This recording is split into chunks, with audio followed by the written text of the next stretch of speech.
at the Oracle Perth Sail Grand Prix presented by KPMG.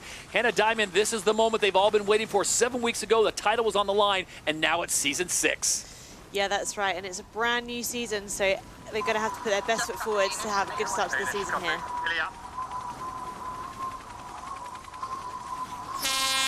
So here we go, day 1 of racing. We've got 4 races on the schedule. Stevie, this is one of those situations where you want to get off the line on time, but you want to make a big statement here in race 1. I think it's so difficult with this wing change that all the teams have had, so it's going to be a reset on how quickly the boats accelerate. Brazil have put themselves out of bounds already. Artemis penalty 2. That's going to be a disaster for them. They're going to have to drop behind the fleet at the start. Big unforced error there. Italy well positioned towards the bottom end of the line. That is the favoured position to start. It gives you a shortest time to mark 1. The fleet are coming back, well pressed together at the bottom of the line, but the United States have got space. France have got space at the top of the line. Delapierre, left-hand side of our screen on the French boat, winds it up with 17 seconds to go. Canada look to slingshot round the outside at the bottom. Where's the gaps in the line? Rolex pole predictor sits on the United States. France coming through the middle here. The 2026 season's going to get underway in 3 seconds. Watch for that line to turn white. Brilliant start by the Swiss in the middle of the line. United States perfect at the top, and now it's a sprint to Mark 1. How brave are you feeling? Keep working. I don't crash. You're ahead of Danes, just you and Aussies. I need more grip. Need more grip. Tiny bit lower, Hans. Careful, Aussies. Have a touch, guys. And they are off and running as they reach mark number 1, the first race of the Oracle Perth Sail Grand Prix. It is the Bones Flying Ruse that'll grab the whole shot, with US SailGP sitting in second. Oh, what a start from Slingsby. They were so fast on that first leg. Rolex sprint leader at Mark 1 for the Australians. Nice and simple all the way. So important leading at Mark 1. That's a big, decent gate to go down to gate 2 there. Top right-hand side of our screens where they're all headed right now. Canada are the first to turn away. They've got clear wind. I think this is a good move by North Star Canada. Great chance to make a gain, but the Australians, they keep it simple. They're going to try and minimise the manoeuvres down the leg here. Look how fast the Canadians are going. Top of our screen. Giles Scott and North Star Canada looking very good. Hannah on top. Also, it is France up there. Also, the new team branding, DS Team France, will keep an eye on them, but it is the Bones Flying Ruse, the 3-time champions, out in front right now in first place. US SailGP has dropped back to 3rd with Taylor Canfield. Canada have now got the right of way here, Hannah, but this bottom gate is going to be so compressed. Yeah, it is, and I think the Bones Flying Ruse have done a really nice job there. One less manoeuvre into these bottom gates. They look like they're going to be taking a left turn, and it should be North Star Canada. I think they'll have to take a right gate from where they are there. And it's a split course situation at gate number 2, the DP World Gate. It'll be the Bones Flying Ruse opting for the left-hand side of the course, and a big crash in the middle. Oh, massive misjudgment there by the Black Foils. They did not have the right of way on Switzerland. Switzerland manoeuvred onto starboard. Berlin couldn't turn in time, and there's been a huge crash at gate 2. 2 boats involved, and there is a piece of one of them. Oh, that's the back of the Black Foils, I think, Todd. They thought they could sneak across in front. Oh, massive incident. It's so compressed. The Bones Flying Ruse, well, they're gone. They are down the road here. Artemis up to 6th. Denmark coming around the outside of them. Penalty on North Star for not giving room to the US SailGP team. They're going to need to get behind the US team. So what was 12 is now down to 10 as the Swiss and the Black Foils of New Zealand look to be dead in the water. Meanwhile, the Bones Flying Ruse are off and gone. North Star Canada still with a penalty, sitting 3rd. The Americans sit in 2nd. Hannah, I was just about to say how impressive the Bones Flying Ruse. Glenn Ashby, he hasn't sailed a boat for a couple of years. I mean, he's a magician in this kind of boat, but he's back and the Bones Flying Ruse are just gone. Yeah, and we know how much easier it is to sail the boats when you can get in a bit of clear air, so they'll be really trying to consolidate this lead at the moment, but so much action back in the pack already. Stevie, talking about who that is, Glenn Ashby subbing in for Ian Jensen because of the injury, flown in literally as a super sub. Hannah, I got to ask you, how hard is it to come away and all of a sudden, oh yeah, by the way, we need you on the F50 foiling catamaran today?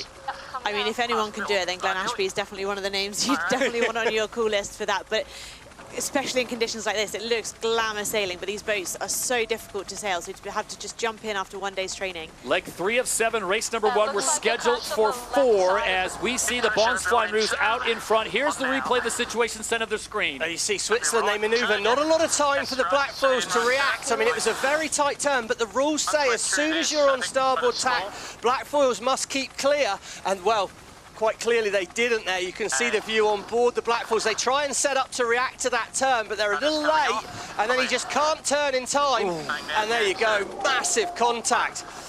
Oh, I mean, we haven't heard from the umpires just yet exactly what's happened with that. I'm sure they're having to look at the details. Everyone is safe. That's, of course, the most important news. Oh, look at that. You can see Pete Burling almost came jolted out. Forward.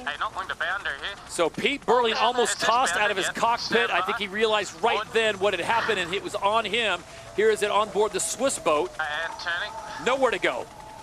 I don't know if that was boundary, I don't know. Yes, I've just spoken to Chief Umpire Craig Mitchell, who's in the booth here, and it is a penalty on the black foils there. It was a port boat not keeping clear of a starboard boat, and they'll be disqualified from this race. But looking at the damage and the fact both boats have stopped, I think it's far, far worse than all news for the black foils fans. Meanwhile, back to live racing here on race number 1 of 4. It is Australia way out in front by virtue of that amazing start.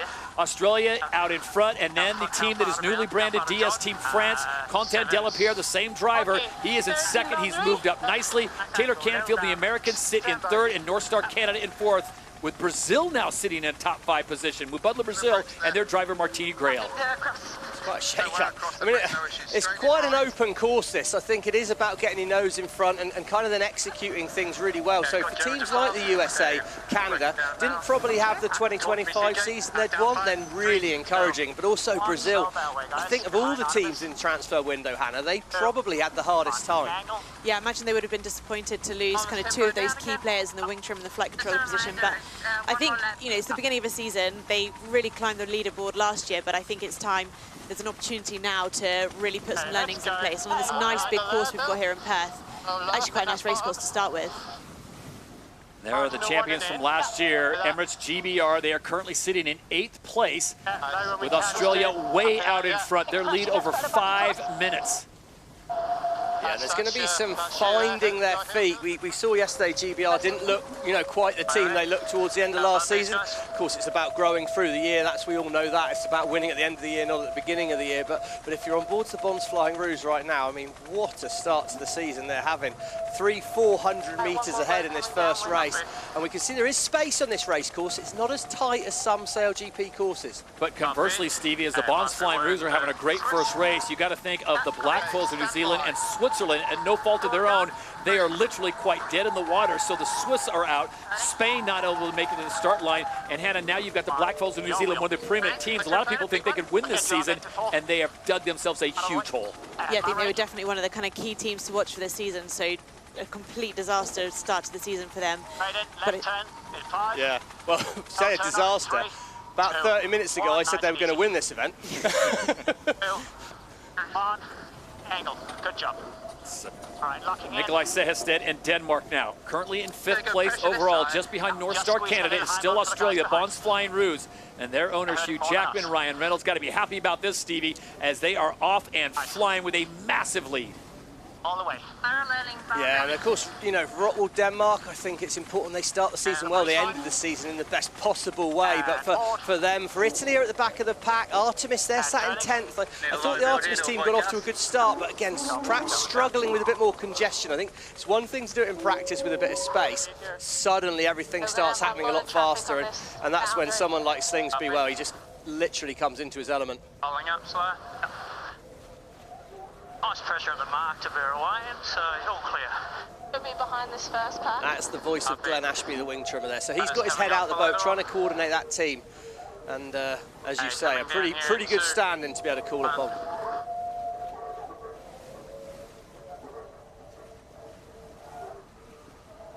so controlled as they take that left turn to bear away onto the final downwind leg of this first race. Still a massive lead as you see Tosh Bryant getting a better look as she comes over. Boundary. Germany's the first. Adrian, tell me when we go. In the middle. I can't see when to go. Oh, Stand by. Board down here. Calm communication on board the Bons Flying Rouge. Meanwhile, it is DS Team France now on board. Yeah, interesting change on board DS Automobile France, actually, because Lee McMillan coming into the team, it's now gone from French to English language on board that boat, which is a subtle change, and it seems to be going pretty well right now as they're sat in second place and the rest of it, but it'll be interesting to see how that works when everything's a little bit busier. We're going to quickly drop back pre-start. We've got another little replay to look at here.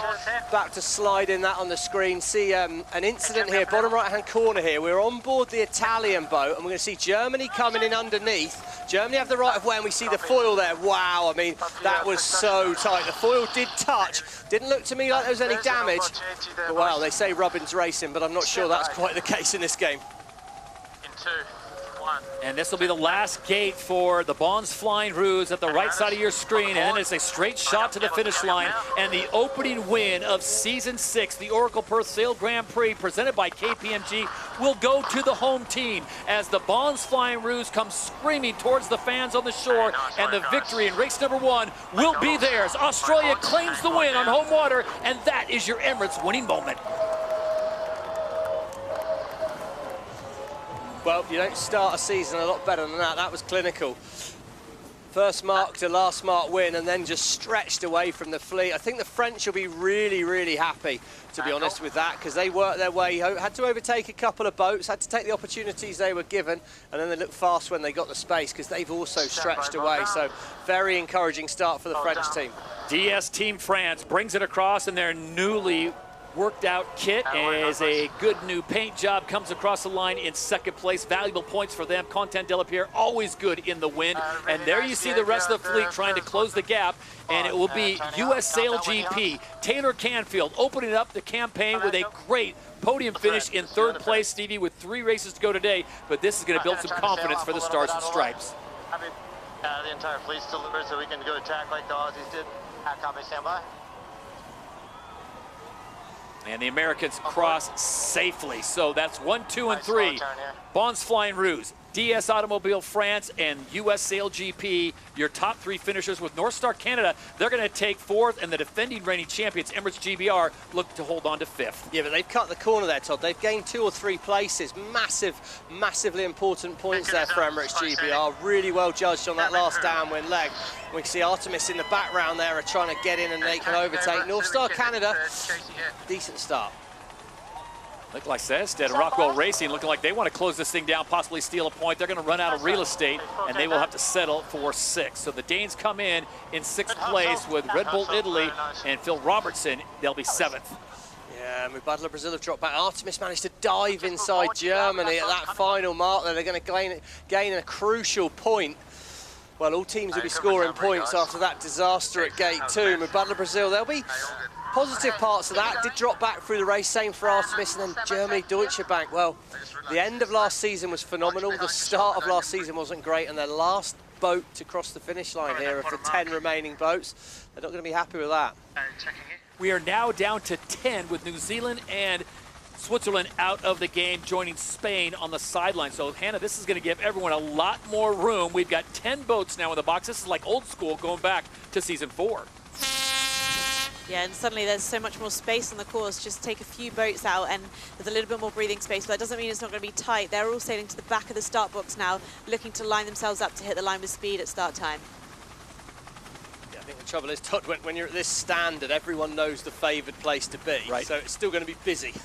You know, there's just maybe a bit more opportunity, but if you're going to go for a bit more opportunity, you'll be in less space. I got to think, Stevie, that Nathan Outers and Sweden Artemis Racing are going to want to bounce back in a big-time way. We saw them in practice racing yesterday. Looked so good. They got a 9th in race number 1. Yeah, well, we're on board here with the Swiss. You can see, I think they're going to grow into the season. Nathan's not raced in this kind of busy environment for a long time. He might be the wind whisperer. He might have done it all before, but he's got a lot of practice and sharpening up to do. Emirates GBR, they look well placed. Once again, left-hand side of screen, coming in like a missile, is that DS French team. They're looking fast, but I don't see a gap for them. It's all about the acceleration now. North Star Canada look good. Germany thread the needle. France do find a gap. Delapierre comes through like a rocket.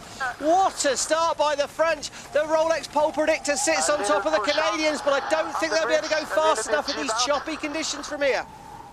Okay, third overlapped. Okay, we are leading, boys. And the race is on to mark number 1. Quentin Delapierre and DS Team France say we are leading, but he's got Germany Deutsche Bank on his right-hand side. He owns the mark there, so he's got good space. Emirates GBR right in the pack. They look fast into there. They'll be happy to be third at the fast mark, but look at the French. Perfect again. Great chance to extend. Here we go. 5 delay. Okay. Plenty of space in this first downwind leg. They're all pushing to that boundary to see if they can get to the left turn without only one manoeuvre. A couple of boats have peeled out early, and it'd be interesting to see how they come back when they have right of way as well.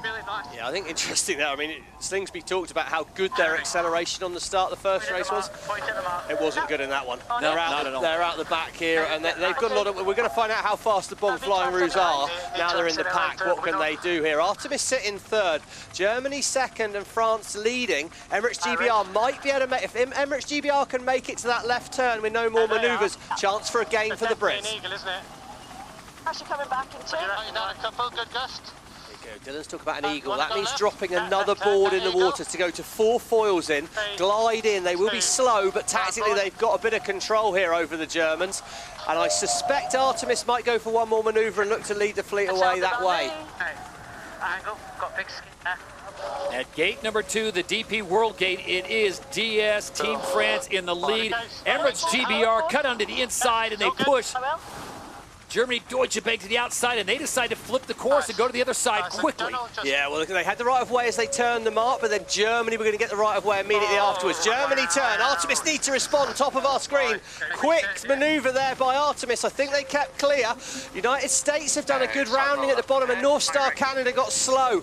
Place changes are happening all the way through the fleet, and it's still the bomb flying roos in 10th. Nice roll up, mate. Target's 54. Good manoeuvre there. Artemis went into that behind Germany and Great Britain, and they show in second. Some of the old reactions coming back on board that Swiss boat. Artemis Racing Sweden with Nathan Outridge at the wheel. Chris Draper, you saw him earlier, really looking like he went a couple rounds with Mike Tyson as he took that hard fall, the facial injury during practice. But it is the French out in front, Sweden in second, Germany Deutsche Bank in third. I'm not even sure Mike Tyson could hit like that. Net hit Chris's face. That was a really scary incident, but great to hear him back out on the boat, and the Artemis team right in this race. Bit of clear win, bit of a chance to see how good they could be. 3, 2, 1. See the fleet really compressed at the bottom of that course. Whether you turn left or right, it's really not long before you have to do your next manoeuvre. The course opens up a little bit at the top, so they should be get a bit more chance to get a bit of space on the course. Yeah, talking of space on the course, we get down to Lisa. You got Florian with you on the water down there. Lisa, how hard is it in these choppier conditions, Florian, with to tail the boat at full speed? Hey there everyone, yeah, it's absolutely not as easy as in the flat sea state. It's true that today is not the worst day we've seen, worst sea state on training days. But yeah, it's definitely the situation between Switzerland and the Kiwis in the previous races is probably not easier by the sea state. So it's harder to avoid boats, and down that bottom gate is especially tricky. Florian, good to have you with us. Lisa, as you look at this course and what you saw in race number 1, where is the favored side? Where do you think a lot of these drivers are going to be heading? What seems like left turn both at the top and the bottom is the way to go, but really what we've seen is if you can get out in space, you can sail the mode that you want, especially when you're in the waves. You want to be able to sail your mode, but it's getting pretty condensed at this gate with the mid-fleet.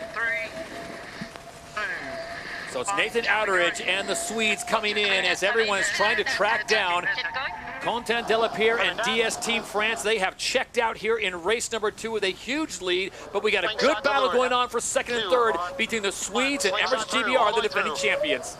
Yeah, I mean, it's so tight. Look how tight it is in the middle of the pack there. Lovely opportunist move there by the United States, diving through the inside, set up the slingshot round there. But we've got North Star Canada, we've got Rottwell Denmark, we've got Australia in the back for it. I think the 2025 season is going to be decided by how can you find any consistency in what is ordered chaos. And in a team that normally does really well in lighter breeze, Hannah, I got to be impressed with Taylor Canfield and the Americans, the way they're sailing in these first 2 races. Yeah, they look like they're doing a really nice job on board. You can hear the comms are really nice and calm as well, which makes such a big difference. When you're in the pack, it's really easy to lose your head a little bit and be kind of distracted by some of the other boats. So they're going to really need to keep their cool to stay at the front of the fleet. Look at those speeds, over 70 kilometers an hour. There you see the French. They've made the turn at the gate already, and the battle for second and third is on. It's the Swedes and the Brits as they come up to the next gate. Yeah, the British just managed to sail a bit less distance than the Swedes. The United States have done the same thing, manoeuvred a fraction of a second before the Germans, but they've now set themselves up for another place gain. So 2 places gained by just good, accurate minimising of the distance from the United States on the last leg there. It looks like they can get a little bit further up that boundary with the wind direction at the moment, so they're not having to manoeuvre so quickly out of that mark. Australia. Here we go. And hold. Right rake. 58 said though. Well, that shows how busy it is in and out of these gates. You've got boats going upwind, the Great British team there going up into the wind, coming downwind still, Bond's Flying Rouge. Gained a couple of places, but it shows you if you're not out in front at the beginning of the race, doesn't matter how good you are, it's so hard to work back through the fleet. So the winners of race number 1, the Bond's Flying Rouge with Tom Slingsby. They are in salvage mode right now, trying to pick up a few more spots. If they can finish in the top 5, Hannah, that would be huge for them. But right now, I don't see anyone catching DS Team France. They have sailed so nicely, but Emirates GBR doing a great job of keeping them within eyeshot. Yeah, and I think one of the differences between the good teams and the great teams is that when some of the best teams get out in front, they just extend and extend. Actually, I think the French, they've done a good job, but they haven't managed to extend that lead, so that Emirates GBR and Artemis are going to be hot on their heels. Tight, but this French team, given that they've had a crew change, so you know there's a chemistry to find between Lee and Contan, and there's more than a chemistry, there's a language as well, so it adds another little layer of flavour to it. Right of way with Artemis in the middle of our screen there, so they will be clear ahead of the British. But yeah, the French look locked in, the platform looks stable. When you're watching the boat, does the boat look like it stays quite stable, or is it wobbling around subtly? The better teams, they just look locked in, the boat looks so stable, and the Swiss, well, they're already not doing a bad job, are they? As they approach gate number 5, it'll be the French that'll be the first ones through it. Emirates GBR currently slotted in 3rd place and 2nd to Artemis Racing. We go back down to the water, Lisa Darmanin and Florian Triddle. And Florian, 2-part question for you and Lisa. How is it sailing in these conditions when the sea stake is all over the place and keeping these boats, as Stevie said, very flat and level? Yeah, it is definitely a tricky thing to do, and we see the teams there trying to adapt as well to that 24-meter wing. Now we've been training all these days on the smaller wings, and as wing trimmers and generally as a team, we have to adapt and yeah, quickly be better than the others. And yeah, it's not easy, but it's still glamour conditions out here today. Place changed by the British there, Todd. They managed to get out of phase on that upwind, found a favourable wind shift, cut the corner on the Artemis team there, so the Swedish team lose a place. But again, the British, you know, not quite as smooth as they were. There you go, Dylan's happy to protest the Australians. It'll be a very, very small penalty, even if it was, but he is right. He's got the right of way. Bond's Flying Rouge have got to keep clear. For what it's worth, I think they did, Hannah. Nice, good angle there. Artemis here, big gain from the right turn at the top at the moment. They have the right of way over the Brits, but they look like they're going really straight down the course on board Artemis. They found they lost on a wind shift, but they've sailed back into the wind shift that the British were sailing in. So good work. They've given up a bit of distance at the top of the leg to hopefully gain at the bottom. This will be a nice bounce back for Artemis Racing Sweden, as Nathan Adderich is going to bounce back from a 9th to at least a 2nd or 3rd as they make the final turn at the bottom of the course. It will be the French out in front. DS Automobiles, Team France with Quentin Delapierre at the wheel. They finished in 2nd place in race number 1. They come back in race number 2 here in Perth, and they claim the win, and that is your Emirates winning moment.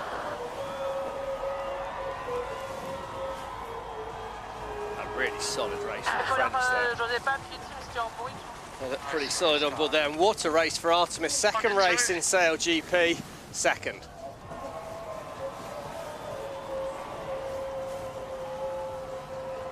And it'll be Emirates GBR that comes across in 3rd. So those teams doing quite nicely. Emirates GBR got a 5th in race number 1. They come back with a 3rd, but the big winners, Sweden's Artemis Racing, they go from 9th to 2nd place. Remember, it's all about the points, Stevie, and accumulating those points for Super Sunday. And the Americans with a great showing as well, as US SailGP finished in 3rd. They'll come back with a nice performance here in 4th.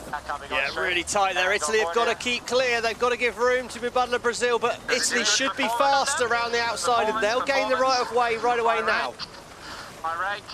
Yeah, comfy for Red Bull Italy around that mark, no problem at all there. But you can just see as soon as you fall off the foils, look at the speed difference. Good recovery there. So Red Bull Italy with Phil Robertson at the helm. They will finish in 5th place as Mubadla Brazil and Martini Grail. They're going to try to hold on for 6th. They've got the line, and they are able to hold off Eric Kosgarten Heil and Germany Deutsche Bank, who will finish in 7th. So race number 2, all but done and dusted. We've got a 3 and a 4th race coming your way from Perth. Still going to bring home some teams. Hannah, I guess this would be a salvage mode. They were in 10th place. They come back, they pick 2 more spots up. The winners of race number 1, the Bonds Flying Ruse. Yeah, I'm sure they won't be happy with that. It's always great to climb up the leaderboard, but they're going to have to pick up a few more places. You can see how critical the start is. They led from the moment of the start in the first race, but it is on a course like this where there is a little bit more space, really hard to catch up because the fleet does spread out a little bit more. So they're going to have to make sure that they're really hitting that start line with speed for the next race.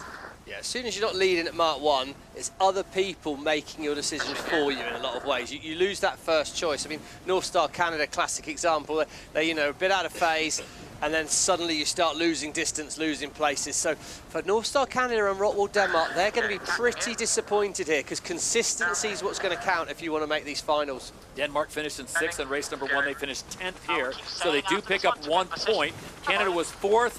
And then they come back with a 9th. So still picking up points. That's the most important thing as they continue to build. If you're just joining us, Spain unable to get to the start line because of damage yesterday, and a collision in race number 1 has eliminated the black foils of New Zealand and Switzerland. Yeah, it looks a pretty nice part of the world to be in, doesn't it, from all those videos we've seen there. And I know the sailors are absolutely loving it. I mean, it's pretty much perfection. Couldn't ask for a better way to start the season, really. The train a bit further down, further forward. USA Rockwell out detention boats. You hear the chatter on board Artemis Racing Sweden. US is set up for attack. See the boats coming in on their train. They'll all have their specific timing, but of course you've then got to react to the other boats. Quite like where Artemis were, they found themselves a little bit, well, I said they'd found space. They're right in a traffic jam in the middle there. That was so tight through there. France again are giving themselves space. I'm wondering when the other teams are going to start to notice this. Bottom left of our screen, look how much space France have got. It's obviously risky, but you're going to come in with a lot of boat speed, and you get to decide where you can see the gap late on. Rolex Pole Predictor sits on board that French boat. Slingsby's got his elbows out. He's trying to control things towards the middle of our screen. The favoured end of the line, indicated by the blue Travelator. That down there is going to minimise your distance to Mark 1, but here come the French again. Delapierre's winding it up with 10 seconds to go. Is he going to find a gap? There's a big gap at the bottom of the line for the French. They should be able to fire through here. Delapierre's got it right again. Oh, the French are going to boost to Mark 1 from here. Canada and Italy have got a faster angle, but are they brave enough to use it? Need a push mode. He's on the inside of the turn, though, Todd. The French, it's going to be 5 wide here at this mark, but the French have got all the right away. Bang away. 2. And as they approach mark number 1, once again, it looks like it will be DS Team France that controls the field. 1 inning available. I mean, he's just winding it up and hitting them out of the park at the moment, isn't he? What a job into that mark there. And again, they should be able to stretch from here. So your Rolex sprint leader goes to DS Team France. Hannah, when is everyone else going to figure out what Quentin Delapierre is doing? He's going to the back of the box and coming in full throttle and hoping, as Stevie said, it's a risky move, but he seems to find the space. Yeah, he seems to be happy to have a slightly different approach to the rest of the fleet, which means he can just get a bit of separation, build some speed. And I think it's, you know, it's obviously working for him at the moment. Oh, Red Bull Italy, Phil Robertson, they went too far, Stevie. Yeah, they were sort of maybe at the lap of other people there, but they got outside the boundary. No penalty on anyone else. Canada pushed Artemis and the Italians pretty wide, but they obviously judged it perfectly there, Giles Scott. Top of our screen, United States split away. They will have the right of way as they approach gate 2, but at the moment they've got a bit of work to do as they're towards the back of the pack. So once again, it is the winners of race number 3, second place in race number 1, excuse me, race number 2, the winners, as DS Team France will take the lead at the DP World Gate. This is the umpires. Penalty Australia. Similar one. Keeping clear. Similar one to the Kiwis there. Very similar one. Port and Star. But Artemis are going to look for to split the course left from the Canadians. North Star Canada potentially losing one place to Artemis. United States have threaded the needle at the bottom of the course here. Complex manoeuvre to do at the bottom. They're going to sail a lot of extra distance, but they've got themselves right back in the race there, the United States. Canfield's got that boat going fast out there today. Nice breeze on the boundary. I want to push. And stand by. If you can make it through this bottom part of the course nice and clean, it's such a big advantage. And turning. Okay. The elevated voice is on board with Taylor Canfield, Mike Miniger, Hans Henkin, Anna Weiss. Really good crew, Stevie, and the way they're sailing for these few races, this is impressive. Yeah, I think their comms are good. You heard the voice of Andrew Campbell, the strategist there, said, I want to push towards the boundary. Didn't look like he was able to with the boats around him, but they've got a calm, they've got a system, and they're improving, aren't they? They're right in the race here, sailing very consistently. As we can see, it's not easy when you're in the pack, and they're consistently seeming to make a few gains. Right-hand side of the screen, Emirates GBR. The best of the best can get it wrong sometimes there. You see a couple of mistakes on that downwind, right back to 10th. Let's go, let's go. And these two boats are off the foils here. They got really slow in that corner. Lisa, is there a lot less wind in that corner near the grandstand? Yeah, the wind in general has died off a little bit, but right near the grandstand, it's a lot lighter than where all the boats are heading right now. So considering it's coming onshore, it is quite patchy, but I mean, I'm with Florian Triddle, someone that's done it before. Flo, what do you think about, I guess, choosing the wind, doing more maneuvers, or maximizing the course and pushing those boundaries? Yeah, it's a tricky decision, I think, and you also really got to manage where we are compared to the fleet, and then look out for the breeze and what is the shortest and most smart course. No? And yeah, it's a real challenge. We see teams doing it well and worse, but yeah, definitely the French are doing a good job today at it. But how easy is it when you are out in front and you just get to sail your own race like the French are doing? Yeah, that is the real moment when you start to enjoy Frio, when you're just sailing ahead of the fleet, and yeah, we see the French now. It's impressive how they're doing it, and I'm sure they're enjoying it. And Lisa and Florian, I've got to ask you a follow-up question. Was it the right decision that the league went with a 24-meter all-purpose swing with these conditions? I got two boats. Yeah, definitely. I think yesterday in practice we had the 18-meter wing and it just wasn't enough, especially when the waves are out here and you've got to accelerate. So I think the 24-meter wing is looking perfect today, but what does the wing trimmer think? Yeah, absolutely, and I think that's also why we've got a dedicated committee deciding with many different involved parties what the best setup for each day is, looking at the forecast and with everybody's opinion, and that was definitely the right call. All right, thank you very much, guys. Legs 4 of 7. This is race number 3 with one more race still to go. We don't have the black foils of New Zealand or Switzerland or Spain. And so Spain's loss is our gain as we get Florian Triddle on comms. But it is DS Team France out in front, Sweden in second, Canada in third. Beyond the ley line time. I copy. S angle. 18, there we go. We see here coming a really tight incident right away, USA, and we can see the Bonds Flying Rouge just didn't get the board on the lock, didn't set up early enough, whichever one it was, but they're too close. They had to spin the wheel to try and keep the boat upright in the end there. Big ease on the wing, just a little bit late reacting to the United States there. Potentially that's a new crew vibe, not quite being able to pull off these manoeuvres at the flick of a button there. It's just so hard manoeuvring these boats when it all happens really quickly, Han. Yeah, I think when teams sail together for a long time, they get really used to the timing that things take. So it doesn't take very much to change. That all to be thrown up into the air a little bit. And when these boats are coming together, especially at this bottom gate, it's getting really congested. So just those timings being slightly off can make it really difficult. It is DS Team France in the lead with 11 seconds on Sweden, Artemis Racing and Nathan Outridge. Can the Wind Whisperer make the magic work here and pick up the first win for this new boat that has joined the league? And they look very good, Stevie. Looked great in practice yesterday as North Star Canada sits in third, Deutsche Bank, Germany in fourth, and the USA SailGP team rounds out your top 5. Yeah, you know, if you think of a sailing race, you can only keep doing the right thing that's available to you. So if the boat ahead of you keeps doing the right thing, you can't magic it. And at the moment, France is just sailing too well. So Nathan will be thinking about the series as a whole. Second place is a brilliant result. And the wind out here isn't totally steady. If you look on the water, in the sort of top right-hand side of the course, it looks a little bit darker. There's definitely more wind in that top right-hand corner right now. The crews are able to see that. They read that. It's not like black magic that they can judge where the wind is. And if they can find a bit bit more wind, well, they're going to be able to get the boats going faster. But the wind's also changing direction, isn't it, Hannah? And every time it changes direction, there's an opportunity to sail a bit less distance, which is also a chance to gain. So that's what the cruiser, that's where the gains are on the water today, because they're all sailing the boat so well. Yeah, and you're exactly right. If you're in the front of the fleet, you're just able to make the best of that a little bit more, whereas the further back you go, you're more dictated to in your strategy. It's going to be pretty hard to break free out of that cycle sometimes. As they approach gate number 5, it is still DS Team France out in front, but their lead is shrinking as Nathan Outeridge and Artemis Racing up at the top of your screen. This will make for a very interesting final leg, and remember, the left-hand turn, so it's a good chance to check in on the water. Lisa Darmanin, question is, where is the wind right now, and what do we anticipate for wind in race number 4, which is literally probably 10 minutes away?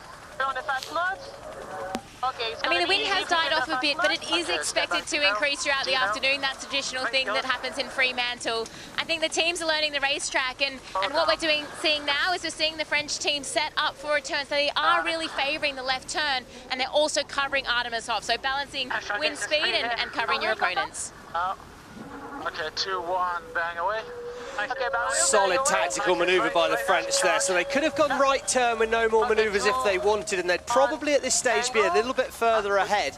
They've lost a bit of distance by doing that extra manoeuvre, but tactically they've now got total control of the race, because the Artemis team are going to have to sail into the same wind as them or do extra manoeuvres on this downwind leg. So clever tactical racing there by De La Pierre. Extra manoeuvre, but total control. But you look at the speeds on top of the mast, Hannah, and it looks like Artemis is gaining as they are 62, 2 or 3 kilometers an hour faster, so not quite yet in the disturbed air of the French. Yeah, well, they've definitely been catching up the French, haven't they, throughout the course? So if they can just keep their line slightly above, then they can keep right on their heels. But US doing a really nice job here, pushing towards the front of the fleet much more than they have been previously. And there it is. Oh, Artemis Racing has moved into first as the French have their issues. Back up and foiling now, but the damage has been done, and Nathan Outeridge has got a clear shot to the next gate. Oh, what an opportunity we missed. We weren't on screen then. There must have been a mistake in the jibe. That turn on the boundary, they've missed it. Well, there you go. They aren't perfect. We should get a little replay here. We're going to come back and see this. We're on board. Oh, they had to avoid the Bonds Flying Ruse. Oh, they didn't see the Bonds Flying Ruse. Had to delay their manoeuvre because the Aussies had the right of way. Costly, really costly. You sometimes got to plan ahead. Well, it takes most teams in SailGP a little while to win a race. It's taken Artemis, third time lucky. Oh, it's coming now. So they come through the final gate, and there it is, 100 meters away, and it will be Nathan Outeridge who brings it across for Artemis Racing Sweden in Season 6 in the 3rd race of the campaign, and they pick up a win, and that is the Emirates winning moment here in Perth. I mean, they'll probably feel like they didn't maybe sail for the win, but they made no mistakes and they took the opportunity when it came. Left-hand side of screen, United States once again, he's managed to do a good job of cutting the corner. Brilliant ley line judgment by the US team there. Canada sailed a few extra meters, they lost a place. You can't sail extra meters in this racing out here today. There's not the speed gain to be found in the choppy sea state. What a performance from the US team, sailing brilliantly out here today, and most importantly for them, they're making gains through the fleet. Yep.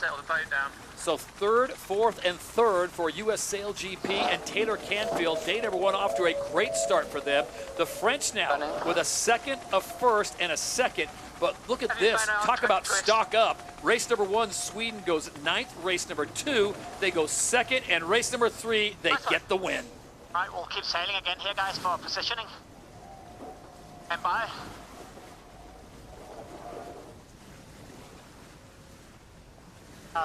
So it's Emirates GBR just behind Rockwool, Denmark. That is 6th and 7th place respectively, with Brazil getting 8th and the Bonds Flying Ruse 9th.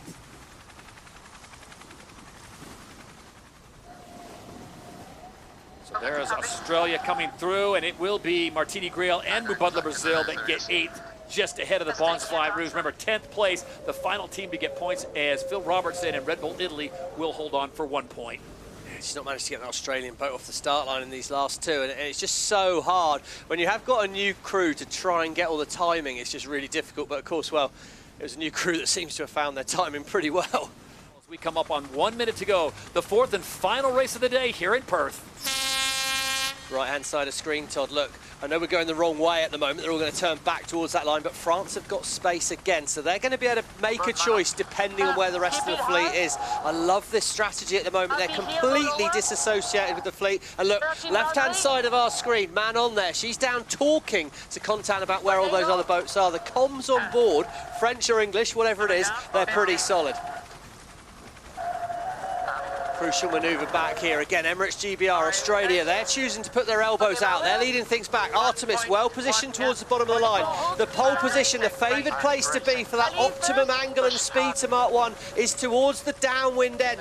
Middle of our screen, indicated by the blue mark. What's De La Pierre going to find here? Rolex pole predictor sits on board the United States, but it's going to be hard to accelerate in the middle of the pack. Red Bull Italy are well positioned. Huge gap there, but I think De La Pierre might find a gap again. They wind it up, they line it up. Artemis are looking to push hard at the bottom. It's going to be all clear. Red Bull Italy, Phil Robertson, that's the Phil Robertson we know. Right out of the gun, fast and free. The Italians should be able to drive it into Mark 1 from here. And big waves, Andre. 9. And can we get the fucking chopper out of here? Oh, apologies for the industrial language there. A little bit lively. Imagine everyone's emotions pretty heightened into Mark 1, but look, the French are in the mix again. And at mark number 1, it is Red Bull Italy like a Ferrari to the gate. They take the lead, and it is DS Team France once again in second. Somehow, Contan de la Pierre and the French, Stevie, using that agoraphobia condition. They don't want to be around anyone else, and it works. Yeah, I mean, they go. We see Artemis manoeuvre away, North Star Canada manoeuvre away. It's not going to be the optimum thing, but they have at least got space as they head off down the course. Right, we're going to see how good this Italian team are now. Every team that's led at Mark 1 has been able to string it together for the rest of the race. How do they perform from here? Early manoeuvre by the French. Italy match it, and they match it well. It's now a sprint to gate 2, and the Italians should lead at that crucial part of the race. Martini Grail and Mubadala Brazil having their best showing so far. They currently sit in third. Look at the top of the screen, though. You've got the winners of the last race, Artemis Racing Sweden, and the Danes, Rockwell Denmark, in fourth. No issue. It looks like they're making really nice progress down the ladder lines with this wind direction here. Be interesting to see how they select their bottom gate mark, because it's so tight at the bottom. Whichever way they turn, they're going to have to manoeuvre again quite quickly out this bottom gate. Yeah, Italy are going to go straight here and just slingshot round. They should have a faster rounding than the French, but the French have managed to get a bit of boat speed. Wide in, tight out, just like you're racing a car. Should be easier for the Italians to execute that. Yeah, France are going to be around the outside. Early manoeuvre coming for the French, and Rockwell Denmark have done a nice job on this downwind, third place. North Star Canada picking up a penalty there. The winners of the first race, the Bonds Flying Rouge Australia, once again in 8th place. So after a great start, Tom Slingsby and the Aussies having their problems. Yeah, just struggling to get that acceleration. Canada again, they're making mistakes. They're going to be pulling their hair out here. Going to be interesting now. Bonds Flying Rouge, well, we've seen they've not found it easy working their way back through the fleet, but they're starting to need to get points here. And it's just so busy, isn't it? I think we quite, Lisa, we're obviously watching it on the telly, but when you've got boats going upwind and boats going downwind, how hard is it actually seeing what's going on out there? Little lefty inside us for a second, then right. Yeah, it's so hard. Obviously, the athletes, they're focusing on sailing their boat really well. They're also focusing on trying to manage the race course. And then when you have boats coming at you in all directions, but Flo, I guess for you, obviously as a wing trimmer, what is it like for you when you've got boats coming up, but you're trying to go down and they're coming at you from all directions? Absolutely. I think that bottom gate is one of the trickiest parts of the race. One of the most key aspects is to really look out for the traffic and really anticipate the next move. And we've seen in race 1 how hard that can be sometimes. And yeah, they're doing a good job now. Good pressure here. I tell you what, some of these drivers, Stevie, love to give the tech team a moment, a heart skipping, because they are crossing so close, very small margin of error. Yeah, certainly early on there is. It's pretty shifty out here. The Artemis team have found a big wind shift, and look at that. Wind whisperer, well, he's whispering pretty well at the moment, and we got a little replay at the start, and we can see Artemis, they got a little close to the line, try and defend against Rockball, but then they come wind it hard up at Emirates GBR. Emirates GBR must keep clear. That start, there's so much happening so quickly, but we go back to our main screen here and we see the race. It's going to be really tight at gate 3. Denmark and Brazil have got the right of way over Artemis. Artemis have been talking about this for a while, but if he can get clear ahead, it's going to be a decent lead for the Swedish team as they approach gate 3. What an upwind leg for the Swedes. Brilliant position, but Mubadala Brazil, they're going to be well positioned. They've got to give boats coming inside them room, but they could potentially get right round the outside. Rockwell Denmark have the right of way on Mubadala if they want to turn left. They won't. They're going to split the course. Great upwind leg by Artemis, but fantastic from Mubadala Brazil. And how about a fantastic upwind leg, Hannah, for the Bonds Flying Ruse. They were mired in 8th place. They're now picking up another spot, so Tom Slingsby has somehow found his way into 2nd. Yeah, really great leg from them. They do seem to be really good at climbing through the fleet when they can just find a little bit of space. It's interesting, we heard on board on Italy there, they were talking about the wrong thing. They were looking at more pressure, but they missed that shift in the pressure on the right-hand side of the course. Just shows how easy it is to make a big loss if you're just concentrating on the wrong thing at the wrong time. I think that decision at the gate's really crucial, Todd, as well. Artemis, you know, a lot of the leading boats went left turn. All the boats that turned right did lose because there was a rotation in the wind to that side of the course. Lisa, how easy is to sort of actually see the wind shifts out there, or are you just having to trust the numbers you're seeing on your boat and sail what you're in at the time? Happy to come down. Yeah, as you said, the athletes have got the numbers on the boat, but that big right shift is generally where the sea breeze has come through. So we had that southwest wind, that was a gradient wind, so it's just coming in, but this Frio Doctor that we all talk about, that comes in from the right and it kicks. So I think everyone's had their eye on when is that going to hit, and it just hit for that upwind leg. Tight in the pack. Look at that move. Yeah, Mubadala Brazil, but they're going to be really slow at the bottom here. Yeah, I'm not surprised to see Slingsby spit. If you get slow and fall off the foils, it could cost you so much. Look at, once again, United States, they're not doing anything amazing, but they're doing the basics just brilliantly. A perfect ley line again by the US team. Another 2 places gained. They must have saved 6 places during today just by cutting the corner on these downwind legs. Really accurate sailing by that US team. Taylor Canfield and the US SailGP team looking to not finish outside the top 4 through the 4 races today, and that's the consistency that they did not have last year. They have certainly done it here in Perth on day number 1. Remember, Super Sunday tomorrow, we'll have 2 more fleet races, and then it is the big final with only the top 3 teams on points.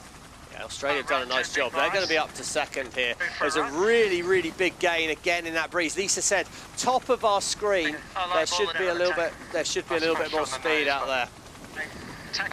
The French off the foils, Todd, and they're back in the pack here, the French. First time we've seen them there. Okay, wind is on the axis. Artemis are miles ahead here, Todd. Absolutely miles ahead. It's a 200-300 metre lead. And Italy down to 7th. They're going to be displayed. Led at Mark 1. I said every team that's led at Mark 1 has won the race. So that's a worry for Red Bull Italy right now. So Artemis out in front with a massive lead. 2nd place belongs to Martini Grail and Mubadala Brazil. 3rd place goes to the Bonds Flying Ruse and Taylor Canfield, US SailGP top 4. Nice 55s there, Dill. They did a really nice job. Rockwool, Denmark working their way. It's going to be really tight at the top, from 3rd all the way back, or even 2nd all the way back to sort of 5th, 6th. Could come into tight manoeuvres here. Australia, they're going to look to spin directly in front of Taylor Canfield's US SailGP team. Good move there, but Artemis, they do one more manoeuvre here. They're looking to match the fleet with a right turn at the top, and they're going to be looking strong with this final downwind leg to go. It's going to take some catching. We're behind Brazil. They really like that right turn at the top. They've made big gains from there in the past. I think they're far enough ahead that they're not too worried about what's happening behind them, with Mubadala Brazil and Bonds Flying Ruse having a close moment at the top there. Yeah, right of way Mubadala Brazil to USA. They were talking about they had right of way to turn left, but they didn't want to. They're going to turn right as well. We've seen a gain from the right turn, as Hannah said. So Bonds Flying Ruse putting a big attack on Mubadala Brazil here. Look how close it is in the pack now. Rockwool, Denmark are going to look to... Oh, they lost the rudders there. Got a bit high, ventilated the rudders. Got some air over those things. They work in the water, not the air. Oh, they just popped off the foils. Lost some distance, but no penalty. They were just clear ahead. Nice recovery by Rockwool, Denmark, but it will cost them in the standings. Meanwhile, halfway down the course is the leaders. Artemis, Sweden, they won race number 3, and they are looking very good, finishing in 2nd in race number 2. It is going to be a big day for them, but a Brazilian penalty comes in. Yeah, boundary unforced, that's just not necessary. They're just trying to get as wide as they can to minimise manoeuvres. They had to lose 20 metres. They've lost that, but Mubadala Brazil do not have the right of way here. This is a tight cross.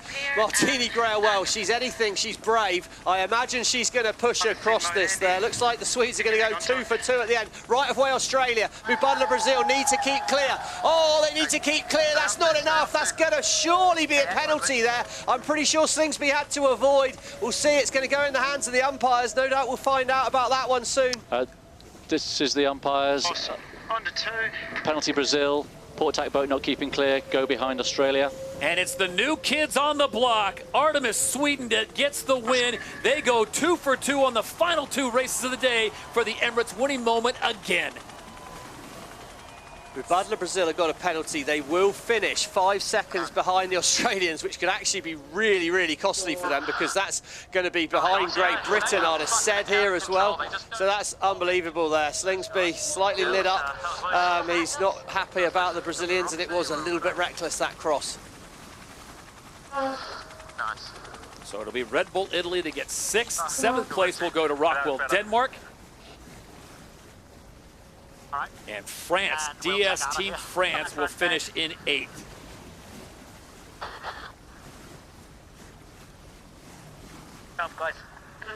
Happy to tag just to not be in crash with the other. So that penalty to Mabudla Brazil, Stevie's going to have a bit of a ripple effect. They finished 1st place, there you see on the standings, but that is not official just yet. They're going to have to drop back. Yeah, they will have to drop back, that's for sure. We'll see exactly where they finish in a minute, but we see a replay of that incident. Remember, in the boats coming from the right, it's the Australians with the right of way, and look at that, they're going to crash. The Brazilians trying to dip out, Slingsby avoids it, and you just can't take that level of risk. And the trouble with that for me is you could see that coming a long way off. And at this stage, you just can't afford to have these risks. You can see it was a bit of a crash manoeuvre by the Australians, but you know what they're supposed to do, they're trying to avoid that. Well, there's a lot of Swedish people in Perth. So a little less room today, Hannah Diamond, as one more team, Switzerland, able to get back out after repairs are made, but it will be tight, especially with this win. Yeah, that's right. There might be one less team on the race course, but the breeze is up, so it looks like a picture-perfect day of racing. All right, and now we will see how the dance begins. This is the calm before the chaos here in Perth. Oh, it's windy out there, isn't it? Have a look at that. The boats are all down towards the bottom end of the line. No one's willing to come to this bottom left-hand corner of our screen and try and light it up a bit. French in the pack, Brazil well positioned, and they look like they could hold on to that inside roll there. It's going to be hard to accelerate the boats accurately in this sea state, and that first leg that we're going to watch, they'll be right on the ragged edge. Rolex pole predictor sits on Rockwell, Denmark. He's being brave at the top of the line here. They're starting to wind it up. It's a long run up for the Danes. The line's going to tie in white when we're ready to race here. Bottom of the line, it's Canada. Top of the line, it's Rockwell, Denmark. Denmark are going to be fast, but they're going to need to be so brave. And look at Red Bull Italy. Straight out of the gun in the middle of the line. Incredible work by them. And they're blasting to Mark 1. Rockwell, Denmark have got the fastest angle, but they're going to need to be so careful not to push the boat too hard.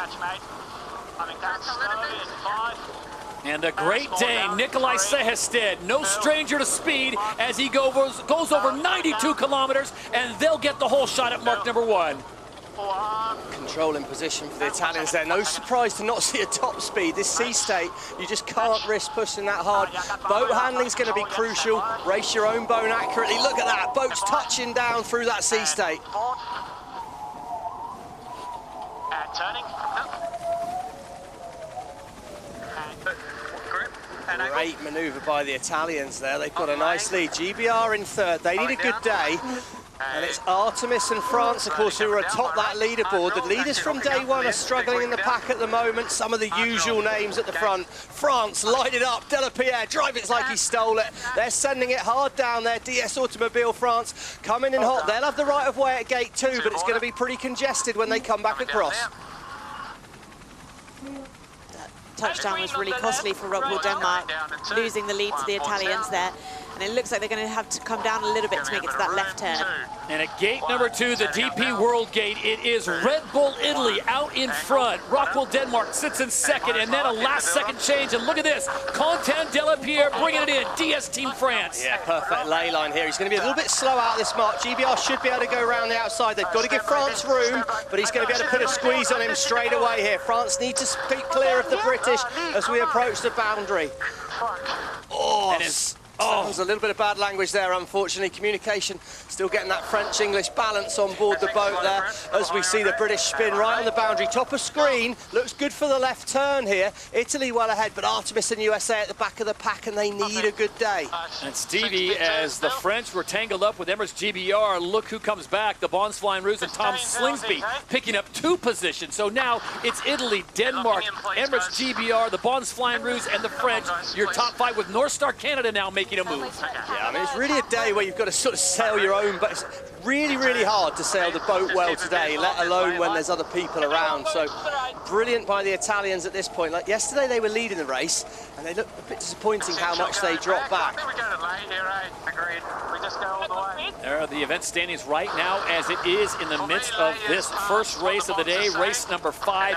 France would be in the lead. Sweden, USA would be the top 3. Remember, the top 3 at the end of the day will race in a one-race event final. Hey, good move. No problem, Denmark. Just got this mark 1. Italy well clear here. Great chance for this Italian team to really put down a marker for their season here. Good manoeuvre needed. I gotta think this puts a smile on the face of Jimmy Spithill, the CEO of Red Bull Italy, Stevie, making a right decision. Phil Robertson making all the right moves right now. Well, yeah, I mean, I expect he will, but Jimmy knows the race isn't won at this point through, so he'll be enjoying what he sees, but he's probably going to be judging pretty hard here. As we can see, Emirates GBR top of screen. Looks like it's pretty good breeze on that right-hand side. Lisa, is there a bit of a gain on the Emirates GBR side of the course at the moment? GBR is. Yeah, massive grain to Emirates, Great Britain. The thing that's happening, it's such a balance here between flying the boat high enough to get over the waves, but then not getting too high. So there's unforced errors happening everywhere out here. To that point, Todd, we saw the Australians a moment ago touchdown. Emirates GBR are going to spin left here. They're going to have a chance to attack the downwind leg here. They've got space. How are they going to use it? And similar to yesterday, you've got to be careful of those boats on the upwind leg still coming upwind when you go around that top gate. But big separation happening really quickly on the course here. So it's a 6-point advantage for Red Bull Italy. Denmark and Emirates GBR sit in 2nd and 3rd respectively. France, who had a great start, are on 4th place. Disappointing, Stevie, to see US SailGP. They've dropped back to 9th behind Germany, Deutsche Bank. Yeah, I mean, you know, we've seen the sort of the evolution. They've had a smooth evolution through the race. Again, Brazil and USA, it's tight as well here. USA need to keep clear. Oh, he's turned pretty late there. Oh, that's definitely just inside the circle. I think USA were okay, but he pushed that maybe too wide. It was close, if nothing else. But yeah, I mean, it's just a hard day to sail the boat. Probably a lot of the sailors out here will have never sailed an F50 in these conditions, certainly never raced one. And there are the Swiss as Sebastian Schneider comes through with a new nose cone on that boat after the incident colliding with the Black Foils of New Zealand, and right now they're looking pretty smooth. Yeah, a tough day for them today, I'd imagine. They look pretty shaken up after yesterday, understandably. So yeah, big moment. Emirates GBR, right now Emirates GBR look the fastest boat on the racetrack here. Italians are still doing a nice job. There's going to be another split for the British at the bottom. This right turn did go very well for the Brits last time. Comfortable 2nd, they need it. They need that 2nd if they're going to make the final here, but they'll be just fighting hard to get the Italian boat. I'll build. Yeah, gate invert hill. 5. You can hear Phil Robertson there just saying invert here. What they want is the windward hull, the hull closest to the wind, to be slightly closer to the water than the other hull. Just settles the boat down and gives you max speed upwind. Great race between the French and the Danish here. Got to have control around there. Brilliant flight control. Jason Saunders on the French boat there. 2 foils in the water on the French boat there. Using a little bit more grip on that windward board. Interesting technique. Potentially slower, but big gain. New tactics and new techniques being developed the whole time for these conditions. And Artemis racing up to 6th. That's the Swedish team. They look like they're in good shape here for the event final as it stands. So right now it would be France, Artemis, and Emirates GBR in the event final. At the end of the day, the USA would lose out by tiebreaker to the defending champions from last year, Emirates GBR. The race continues on here, leg 5 of 7, and it is still Red Bull Italy. Phil Robertson out in front. The USA's got work to do. They sit in 9th behind Germany, Deutsche Bank, and North Star Canada in 7th. And Artemis in the middle of the pack, just dropping back behind Giles Scott's team. SailGP team, they're out of phase at the moment. They're going to probably lose a little bit short term here, but that position where Fletcher's heading to, that's where he made the gain last time. Artemis will end up in a similar area of the racetrack here, so Outridge potentially taking a short-term loss, hoping that'll turn into a long-term gain. But right now, it's hard to see anyone catching Red Bull Italy at the moment. They are flying. There you see the Rolex chase time, almost 10 seconds for Red Bull Italy, the advantage over the champions from last year, Emirates GBR and Dylan Fletcher. Here we go, right of way GBR. GBR are on the better wind shift. They're moving up those ladder lines quicker. I think Italy are going to need to keep clear here. Pressing. Aggressive from Fletcher. He made that as hard as possible. Sailed a low, fast mode. Really pushed the Italians into a bigger move. Italy will have the right of way when they come back together. It's going to be so tight. It's about this manoeuvre. So Hannah Diamond takes the wheel momentarily. They make the cross. Dylan Fletcher now on the helm. And look at this. Here we go. Setting up for a big cross here at gate number 5. Fletcher can turn left, but it looks like he's going to get around the front here. Gain for Emirates GBR. They've cemented that lead change. Italy have lost the lead. Rockwool Denmark up to 3rd, and the British boat is absolutely lit up round that mark. And heading back into more pressure. Look at the exit speed for the Brits, over 85 kilometers an hour. Meanwhile, Red Bull Italy on the other side of the course. So tight in the pack. The Australians were down in 8th. They've got in phase on this upwind leg. Swedish there, Artemis are out of phase. They've dropped back to 7th. Points matter. We know that on this Super Sunday race day. They've got to hope to make a final here, and there's just so little margin for error. Of the top 3 teams currently on the standings, France are best situated as they are in 5th place right now. Remember, everyone trying to get as many points. Top 3 teams will race off at the end of the day, and the USA really slow coming into that mark. Meanwhile, Emirates GBR continuing to advance their lead, and Rockwool Denmark has now moved into 2nd ahead of the Italians. These two boats are absolutely flat out here. Luke Parkinson, West Australian, actually got himself a British passport, but he flies the boat so well, and he'll be brave. We know he's brave. Sometimes he's a little too brave, but you've been on board with him, Hannah. How's that? Yeah, I mean, the accuracy that he can fly these boats to is really amazing. And conditions like today, the flight controllers have really got their work cut out to fly the boats accurately as they can above the sea state. And to Lisa's point, flight as high as you can, but not get too out of control. It'll be a final gate here. Emirates GBR will take the turn, and they will see the finish line. The champions in Season 5 claim the first win on Super Sunday here at day number 2 of the Oracle Perth Sail Grand Prix, presented by KPMG. The Emirates winning moment goes the way of the Brits. This is insane at the bottom gate here. Italy have got round. The Bond's Flying Ruse, little flip-flop jibe. They've got to be very careful of Rockwool Denmark here. Rockwool Denmark can push them up if they want. It's a sprint here. France are back up in it. How are the boats this close as they come to the finish drag race? Got to be brave on the Bond's Flying Ruse. And it will be Australia just ahead of Denmark and France. Unreal. And that's about 20 meters from a concrete wall. I mean, absolutely insane how hard they're pushing there. Artemis Sneaker 6th, 7th North Star. Yeah, as Nathan said, nice fight at the end. I think points are just so crucial, aren't they, Todd? And we welcome our U.S. audience just joining us at the end of fleet race number 5, the first race of the day here, Super Sunday at the Oracle Perth Sail Grand Prix, presented by KPMG, part of the Rolex SailGP Championship. What a way to start off the day as the Americans come through. So not the result they were looking for. They finished in 9th after being top 3 after day number 1. Good to see the Swiss back out of the water after their collision yesterday with New Zealand, and Mubadala Brazil will bring up the rear, getting no points. Remember, top 10 get points. Outside of that, you come away with nothing. So Martini Grail and her team will have to bounce back in fleet race number 6 coming up shortly. Yeah, all good. Okay, and now the dance begins. 1 minute away from the start of fleet race number 6. 11 teams looking for maximum points. Stevie, the big question I got for you is yesterday we saw France, Quentin Delapierre, go to the back of the box and come and thread the needle every single time. Can they do that today with these conditions? I think it's a lot harder today because to actually hit top speed, to go as fast as you could in these boats on this first leg is just going to be so high risk. Denmark were really brave and they still couldn't really roll over the top. That position where the Swedish team are there, Artemis SailGP team, they're kind of looking for the shorter distance where you probably don't have to push quite as hard. So no, I don't think it's quite as open today. So here we see Germany leading the fleet back. Canada are the team being brave here, but the Bond's Flying Ruse are up the line as well. GBR and Artemis towards the bottom of the line look well positioned to me, but it's again going to be about accuracy. Delapierre well positioned. They're going to wind it up. The German boat turns towards the line. Rolex Pro predictors on the Aussies. How's it going? Go, go, go, go, go. Delapierre, well, he didn't need that technique from yesterday, but he's in it again. The Bond's Flying Ruse are lit up here. They are coming in seriously hot towards Mark 1. Can they roll over the top from there? really tight. I think they'll have to give them room at M1. Looks like France are going to hold on. That was Tash Bryant on board the Australian boat saying we've got to give them room, but Slingsby's going to try and slide over the top. Going down. Tom Slingsby in the Bones Flying Ruse at mark #1 in full send mode. All 3 boats in the front, over 90 kilometers an hour. Have a look at it. Here, please. Stand by.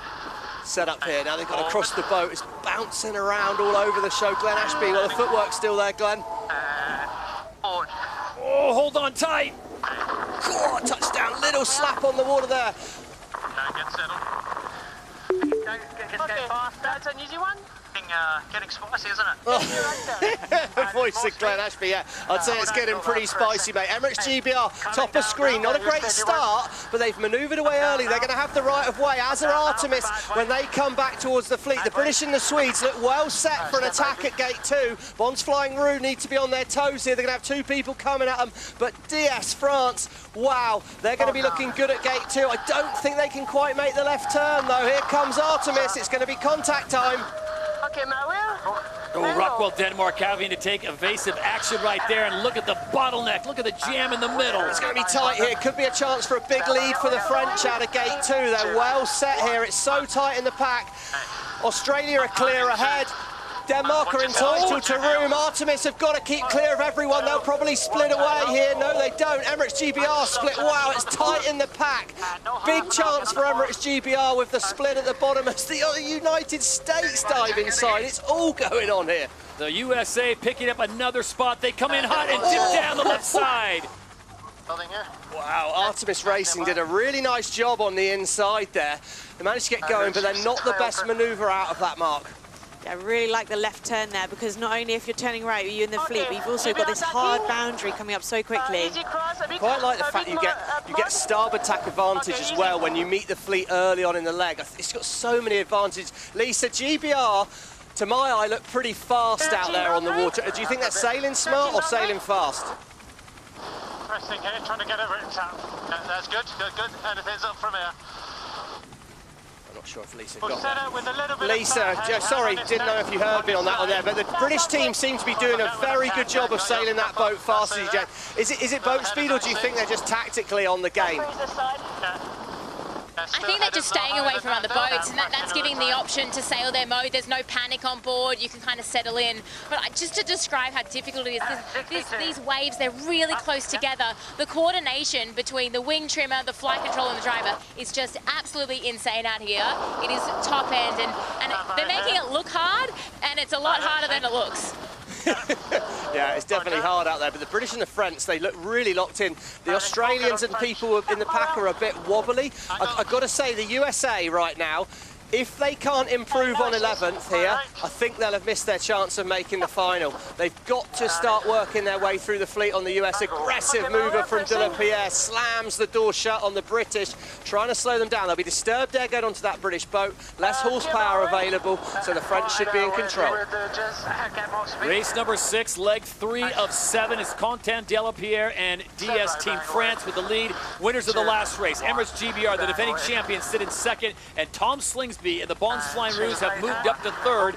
And so right now we've got 5 races complete, 4 different winners. And my question, Stevie, is where is Nathan Outeridge and the Swedes? They're starting to move up now, currently sitting in 5th. Well, they had a really tight moment. If they were probably 10 metres advanced, they'd be an easy 4th, but they had to dip behind the Danish, and they had a very, very tight call with the Canadians. Oh, he's managed to slingshot inside. It's coming down to the metres. Rockwool Denmark should have a better rounding. They should be able to accelerate down the inside, but Artemis are right in there at the moment. They look really well set there in 4th place. I think that's very good for their overall. France are going to be looking good on the overall right now. GBR, well, they've got themselves up right into contention here, but the main protagonists are at the front. Back round there, Rockwool Denmark got too high. Yeah, there we go. Look, Artemis just ahead of the Australians at the moment, but you can't afford a mistake out there. The gap back to 5th's opening up. It's turning into a 4-horse race.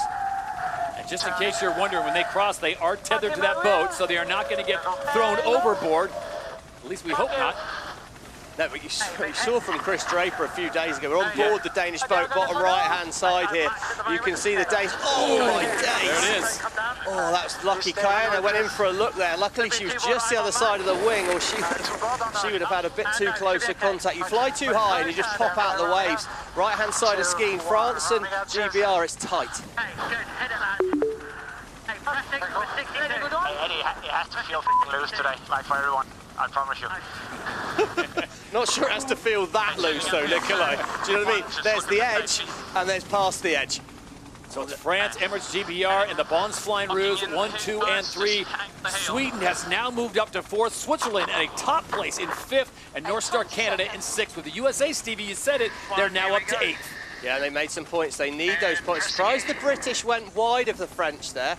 They're obviously setting themselves up for later on the course. So I thought they might have gone in underneath and tried to use that boat speed. They've still got clear breeze.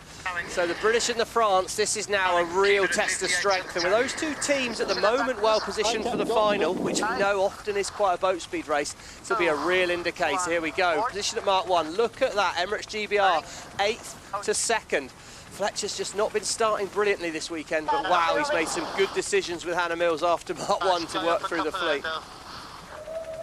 Hannah, when you get this many boats that have this much space, you look at the top 4, a penalty now for Artemis.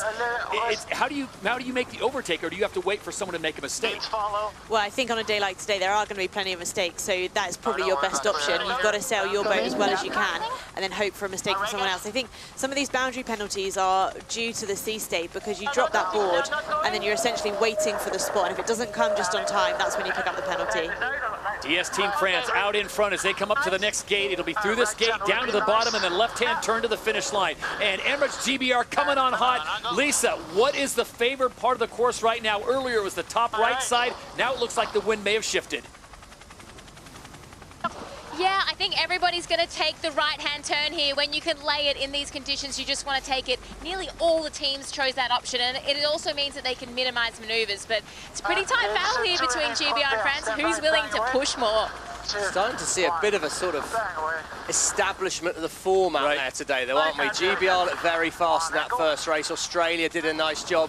Artemis SailGP team did a nice job as well. And those 4 have actually extended. When we think how fast, how close, that first race was, this one's really stretched out. And I guess what would be quite interesting if we could just get back into the booth, which we can't. But I wonder if the top teams are just better at learning from the first race. So they've all gone out there, it's all happened pretty quick, it's pretty tight, but then we've learned, we've jumped forward on things here. Rockwool, Denmark, I mean, Sehested said, it's going to feel loose, we've got to push. Problem is, if you push too hard like they did, they filled up with water after that splashdown. They're now back in 10th, no chance of the final here. And as we look at it, USA, well, they've still currently just got a chance of the final, but I think it's a very outside chance. They need something, a miracle, really, from here if they're going to give themselves a chance in this last fleet race. This is leg 6 of 7 in race number 6. One more fleet race to go to the bottom of the course, the top of your screen. They'll make a left-hand turn, and the finish line there on the left-hand side. So if Dylan Fletcher and Emirates GBR are going to back up that win they had in race number 5, they are running out of time as DS Team France looking very good. Penalty Germany. Port attack boat not keeping clear. Go behind Italy. Oh, that would have been a messy one. Yeah, interesting. We saw the British effectively look like they might have followed the French down here, and I think they have to a point, but it's not about winning this race. It's about getting another good scoring point and not doing anything wrong. The French missed a lay line. GBR are going to potentially get it here, Todd. France have got to keep clear. Oh, they've nailed it. They missed the lay line on board France. Emirates GBR, accuracy actually on the lay lines. Any young sailors watching, don't forget the importance of the basics. Here's the Emirates winning moment. That's going to the Emirates GBR team. Snatched it at the finish. Whoa. Breaking the hearts of DS Team France as they were looking for their second win. Remember, they won race number 2 on day number 1, but it's the winners of race number 5, Emirates GBR, the defending champions, that get the win ahead of France. Bondsflying Rouge come in for 3rd. I mean, that just shows you just don't disrespect the basics, but to do the basics well in these conditions is so hard.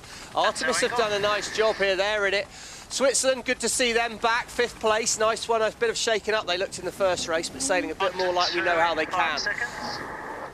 This will be interesting to see how Artemis, with this 4th place finish, what that does to them in the overall, as Swiss and Sebastian Schneider involved in that incident yesterday with Peter Burling and the Blackfalls of New Zealand. They come in a top 5 position, and Giles Scott and North Star Canada, they will finish in 6th. Nice one. think what's so interesting is Artemis is, you know, there's obviously so much experience on that boat, but a new team. And then you've got the Australians, so much experience, but they've had to fly in Glen Ashby. But it's still these sort of older hands that have raced this type of boat a lot, you know, that can deliver. Red Bull Italy finished second in race number 5. They'll have to settle for 7th in race number 6. And it looks like the USA will pick up 1 position, Stevie. They were in 9th, they'll come in 8th, but I'm with you. I think they needed more like a 6th or a 7th to really give themselves a fighting chance here in the final fleet race, which is coming up in a matter of moments. Yeah, they're going to need a big slip up from one of the top teams. I mean, I'd come back to the fact that it was a great day yesterday for the US, and you know the teams just haven't raced in these conditions, so they're going to be learning a lot out there. I don't see this as like a sudden meltdown or anything like this. It's just a new experience. I mean, Rottwell, Denmark, look at that, back in 10th, and they've come off the foils again there, pushing too hard. You've got to know where the limit is. Find the limit, but don't keep going over it. Yeah, it's interesting that Nikolai pointed that out, isn't it? It feels loose on board all boats, but you do have to know where that limit is. I think so, especially when you're foiling. You know, it's all very well. You can't sail around at 60% of your potential. You've got to get to. But if the limit for the day is to sail the boat at 80%, sail it at 80% relentlessly. Don't try for 90 when you know that's not right.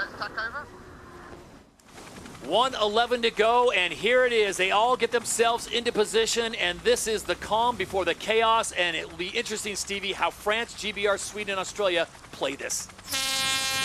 Yeah, I mean, you know, the Artemis SailGP team, Bonds Flying Ruse, Slingsby and Outeridge, long-term friends, possibly also biggest rivals.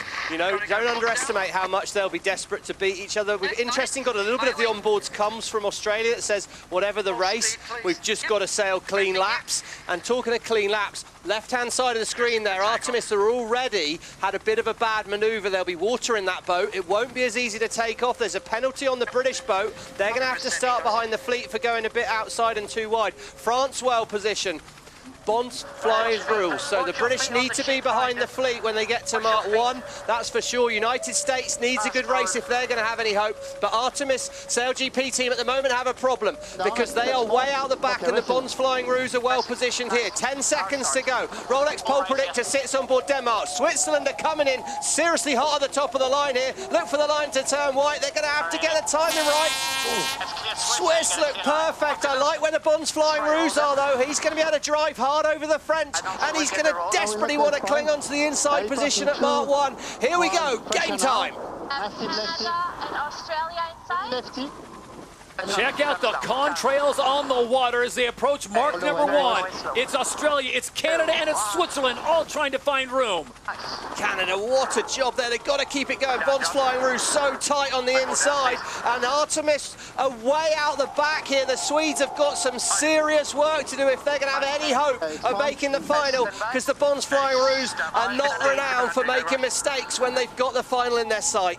You see the French, the Italians, and the Germans turn away to get out of that jet wash as they make the turn, and they hopefully can lay it all the way into the DP World Gate, gate number 2. Right now it is North Star Canada. Giles Scott, the driver, out in front. Second place belongs to Tom Slingsby and the Bonds Flying Ruse, and then a big gap to the rest of the fleet.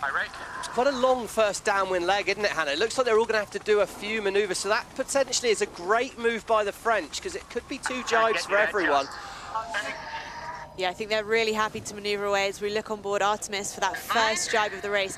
They got some catching up to do, but if we see the compression at the bottom of the course again, there are so many options available.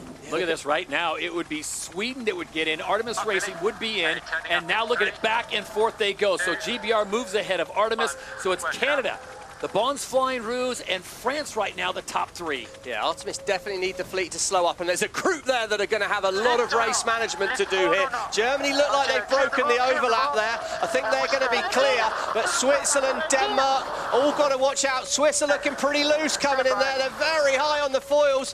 They're just going to miss that mark. Whoa, he just swung it round the outside there. All the boats have got a bit slow. United States have got to give room for Mubadala, Brazil. Emirates GBR quite calmly split the court left. They're going to break away, and Artemis need to do some overtaking. USA are going to be slow after that roundup. They filled up with water, and the pack's tight, but one thing that's not tight, North Star Canada are down the road. Artemis looking to make up some ground. They sit in 11th place. They quickly pick off US SailGP, and so they will move into 10th, and now they will start to climb the ladder. Meanwhile, it's DS Team France out in front, Australia second, GBR. That would be the top three if the race stays this way. Yeah, and I think GBR has made a big gain. Penalty Brazil, not giving room at the boundary, go behind Switzerland. Okay, 1300. Okay, so I think what's important to remember here is with Australia being so well positioned in third, for Artemis, their race really is with the Emirates GBR team. The Swedes need to get back past the British to have any hope, and right now that's not looking good because the British were the fastest boat in the first two races and they're making big gains. So here you go, there's the replay coming into the mark there. This is actually a different incident than the one they got the penalty for, but it just shows quite how tight it is diving at these marks. Martini Grail bringing it in there tight, forcing the Americans wide. Meanwhile, it's Giles Scott. North Star Canada had a good run last year mid-season, but could not sustain that consistency, and they fell off the pace. But right now, they are out in front. Here comes DS Team France in second. And right now, it is Tom Slingsby just hanging on, Stevie, currently in third. Yeah, I don't know if you sort of look at the trail off the back of the boat, so you can almost see a curve in that, can't you, Hannah? It's like there's been a big right-hand wind shift for a big part of that race, and the Artemis team, they're just way out of phase with the shift. You can just see they're having to sail wider angles, and they've lost quite a lot of distance up here. You get out of phase early on a leg, and it's so hard to get back in shape.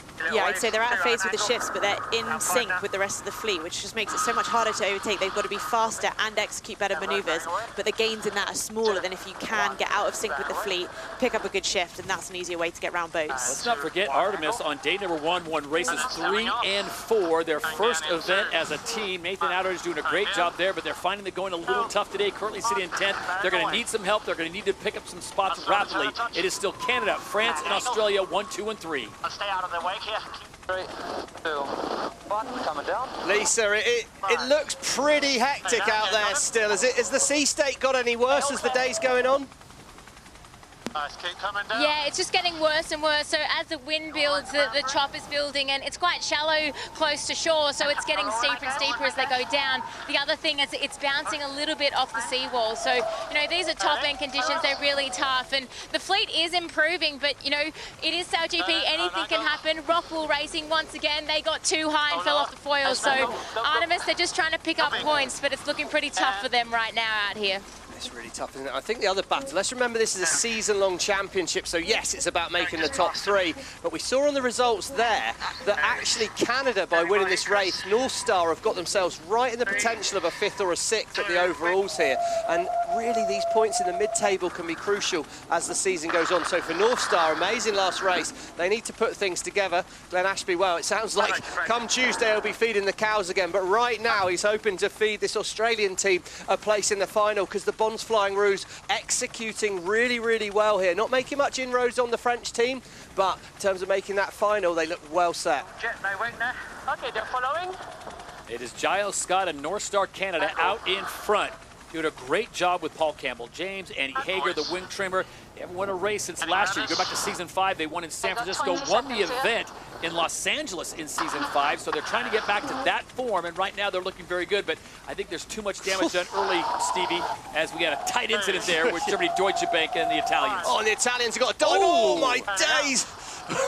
Well, if this is Phil Robertson in safe mode, I can't wait till he gets into the season a bit more. That was wild coming in there, trying to do a little flip-flop jibe at the bottom mark in about 20 knots of breeze. I mean, that's solid stuff, as we can see. Emirates GBR, again, got themselves space. Artemis Racing, there was opportunities, but unfortunately they've not been close enough to take them.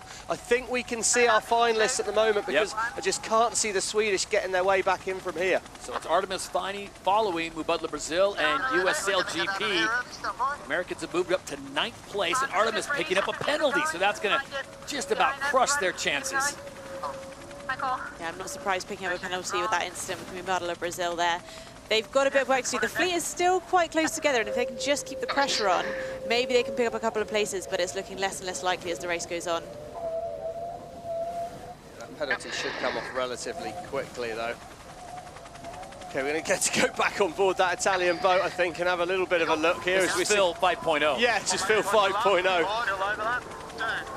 Here we go. So he's on the, trying to just look to do a right turn, and that's all very late. Germany forced them to do the manoeuvre late. 2 foils in the water. There's obviously potentially a lot of lift around, and right there was a little bit too much. I mean, there you go. It all stayed upright. Doesn't look like anything broke, but wow. That was pretty tasty. Phil Robertson, Red Bull Italy, testing the limits of SailGP technology. Meanwhile, Giles Scott and North Star Canada sailing a beautiful race as they come up on 86 kilometers an hour after that rounding. And there are the French, DS Team France with Quentin Delapierre, looking very good in second place, not stressing at all. Yeah, and I think second, third, and fourth are going to be the 3 teams going through to the final here. They're well ahead. Artemis SailGP team too far back, top right-hand corner of our screen. There's the standings as we go to the moment, and yeah, it's pretty comprehensive at the moment. The Australians have gone really well here, and they've managed to move themselves up today. It's been a solid day.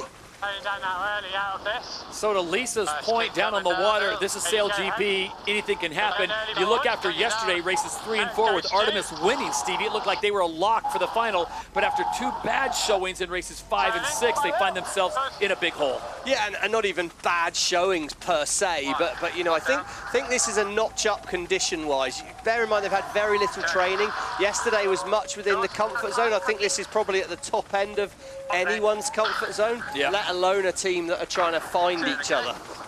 Yeah, the first day their report was a 9th, a 2nd, and 2 first place, and today, and you are exactly right, a 6th is respectable, a 4th is respectable, but that 9th is really coming back to haunt them as we are leg 6 of 7, and it will be North Star Canada making the final turn and heading for home, so they will pick up the win here, but it'll be a little too late for them to make a dash for a top 3 position. But congratulations, the Emirates winning moment in the final fleet race here in Perth goes the way of the Canadians. Off that final buoy. Is it rope hanging off that final buoy? Yeah, I mean, it's not been the best weekend for the Canadians, but I think actually they might come away with a pretty solid overall result when you look at the season ahead, and to win the last race is obviously a great fillip. DS France look really good. Lee McMillan, yeah, first final, Contan saying there. So that's pretty good. Actually, the 3 teams going into this final have all got new wing trimmers on board. So no team is a set. And they're all having to learn each other, but they've done a pretty impressive job as the weekend goes on. Glenn Ashby comes in and, you know, no problem, we're going to the final. Yeah, straight into it. Emirates GBR, the champions from last year, finishing 4th, but that's good enough to get them into the final as well. So Dylan Fletcher, Hannah Mills, and that crew, very talented, and they are back in another final. Nice way to start off their defense campaign. Yeah, and I, you know, I'm pretty happy for Stuart Biffle, to be honest, if I can say, just purely because it's such a big job coming into a new team, filling in for Ian Jensen, you know, coming into defending champions, and they're right in the mix straight away. So the rest of the fleet comes in with Red Bull Italy holding on for 5th. Rockwell Denmark will take 6th. Switzerland will hold on to 7th, just barely ahead of Germany. Yeah, good. It's been a big first weekend for the Swiss, and I think, you know, they'll be glad to have just got themselves back, remind themselves about some normal racing, and hopefully calm down going into things. Oh, and a tight rounding there with Artemis and Mubutla, Brazil, and it looks like it's going to be very close. And yeah, Artemis have got to stay clear there. And it will be Brazil. Really? Maybe? It's going to be tight. It's going to be a sprint. This is for 1 point. How about this? Oh, I'm surprised the Brazilians didn't give another little push up there. Martini was kind. I think she might have just about got across the head anyway, but she could have given one more push. So 1:20 to go until the start of the event final. Who will take the maximum points here at the Oracle Perth Sail Grand Prix, the first event of the 2026 season? Interesting here. I think Contan and Slingsby both like to make the first decision. They lead back in. Fletcher will react to where they go, try and make it work for him. All right, Hannah, with 1 minute to go, if you were one of these teams' drivers, where would you start in the start box? Well, I think we've seen the winners so far come from the middle of the line, but there's so much more space here, so it's going to be about pushing really hard on leg 1 to make sure you're leading at Mark 1. And Stevie, to Hannah's point, there's a whole bunch of room now. 8 boats are out of the way. Yeah, a lot of room on the course here. Oh, Australia got a boundary penalty straight away. Massive error. They just need to start in behind everyone here and set themselves up for a good position after Mark 1. Perfect control with Emirates GBR at the moment. It might be possible for Fletcher to squeeze the French way out over the top. Think maybe the French are safe. It's going to come down to an acceleration battle, and I think how happy they're willing to be to push towards Mark 1. Fletcher still has control. Slingsby must be behind when this start happens here. Rolex pole predictors on board Emirates GBR. They're way away from the line. Here they go. They wind it up on the British boat. Boats are going to be coming in hot here. The French are hanging in. Look for the line to turn white, and we're going to be go. It's go time in Fremantle. Emirates GBR perfect at the gun. They've got their bow forward and they're on the inside. They have to leave from here, but look how hard the French are pushing. Okay, stand back, bang away. Here we go, Slingsby's cleared his penalty here. He's going to look to slingshot down off of this mark. He's going to try and dive inside here. French should be able to wind it up and look to dive as well. But Emirates GBR, total control at Mark 1. Coming down for me. And at mark number 1 in the event final, your Rolex sprint leader, Emirates GBR, and now the race is on for a title. Big first manoeuvre coming up here. They're really fast on board Emirates GBR. They've done a nice job. French have been forced out of control by the Australians. They split away. Bond's Flying Ruse are in it. Slingsby will keep it tight early on here. First is good. Angle. Nice, good angle for the build. Let's get a good build in here, no lower. Nicely done there for that first manoeuvre on GBR. I think the final is going to be a lot about the mapping, taking the shortest distance around the course, minimising those manoeuvres, minimising the chance for error. Yeah, and we saw it's a big rotation left in the wind, so both Australia and GBR got a lot further down the boundary than we saw there. So the British are well set for a left turn with no more manoeuvres, so I think they'll be pretty happy to go that way if they can. Slingsby surely is going to look to split away right and block in front of the French.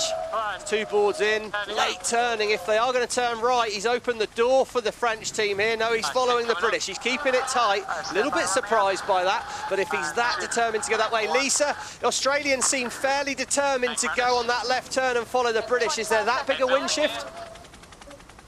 Copy everything for a build. I don't think so. I just think generally that turn has been paying off, because then you can do the long leg over to the left and approach the next gate on the right. This real long-term thinking is paying off. The thing for me that is critical out here is who can get up and running out of each manoeuvre. If you get a little bit wobbly out of each manoeuvre, that's where people are losing the meters.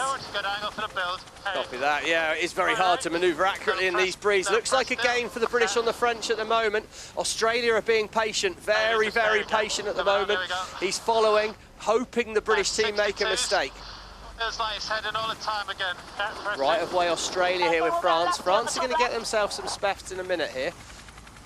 They have the space, but they're getting third at the moment, and they really are needing a mistake from the British. Stewie Biffle sounds pretty calm on board that Emirates GBR boat, Hannah, for a first final with a new team.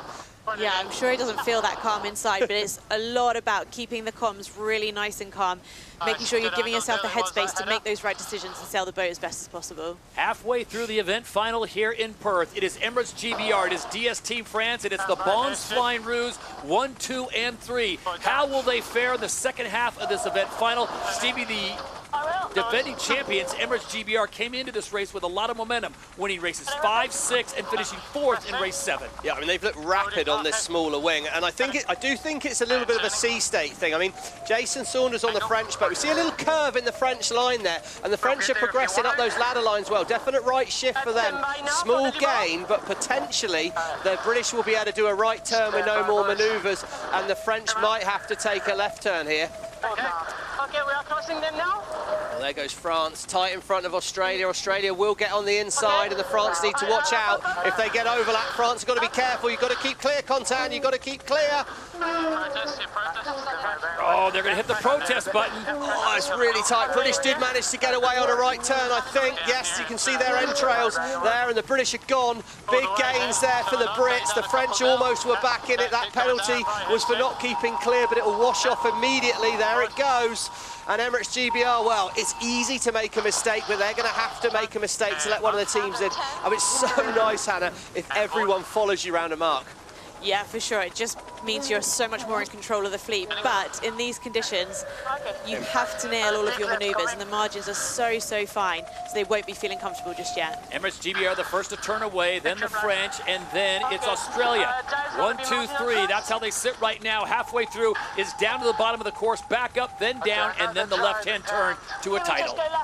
See how tight those average speeds are there. The Oracle Cloud telling us what's going on out there. And of course, average speed is so crucial. The Australians doing a nice job of sailing a bit less distance. That's how they'll be ahead. If you're not going as fast, you've got to sail less distance to do that. But the French, they know how to push, and they just got themselves out of shape with 30 seconds to go to the start. But this one's not over yet, although Emirates GBR look pretty well set right now.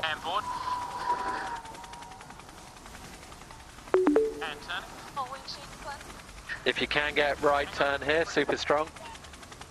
So that's the coach coming from on shore. I think that was at the top gate though, Todd. I think that was at the last gate rather than here, because the left turn at the bottom has always been stronger.